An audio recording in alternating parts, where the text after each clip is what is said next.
This is part 2 of graphing rational functions. We're going to go through the same steps that we did before on a different type of graph.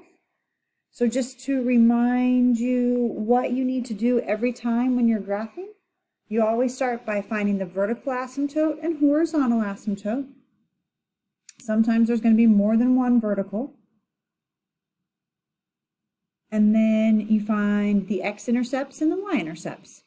If you didn't get this list of how to find each of those written down when we did part 1, please pause and get that written down so you remember how to find everything each time. All right, so let's take a look at this rational function. We want to start by finding the vertical asymptote. So we're going to take our denominator and set it equal to 0. So we have x squared equals -1. And then if we take the square root, we get x equals plus or minus I.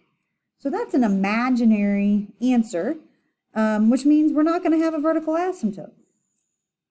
All right, so let's move on to horizontal. Horizontal is when you divide the degrees. Our largest degree happens to be x squared. It is found on both top and bottom. So we would take 4x squared divided by 1x squared.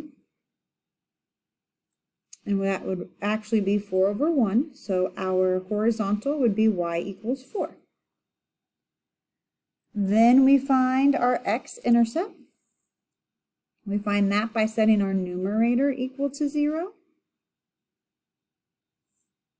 So we're going to divide by 4 and then take the square root.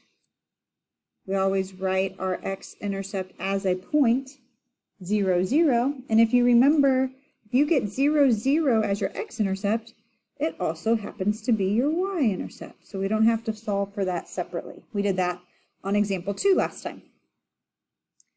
Okay, so let's see what we have here. We have a horizontal asymptote at 1, 2, 3, 4. And we have a y-intercept and x-intercept at 0, 0. That's it. No vertical asymptotes and no other intercepts. So we need some more points. Last time we made a table and we found 2 points on either side of the vertical asymptote. Well, you'll notice we don't have a vertical asymptote this time. So I would recommend finding 2 points to the left and the right of this intercept. So since it's at 0, 0, I'm going to find -2 and -1, and then 1 and 2.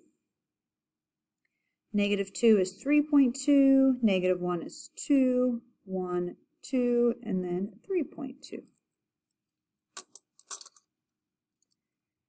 All right, so we have -2, 3.2, -1, 2. These are mirror images, makes it a little bit easier to graph. So this graph looks different than the first 2 we did. It's going to come up and curve along that horizontal. And then do the same thing on the other side. Come up and curve along that horizontal. It kind of has a little U shape here at the bottom. All right, so let's talk about identifying the end behavior. As x approaches -infinity, what is our graph doing as we're moving to the left?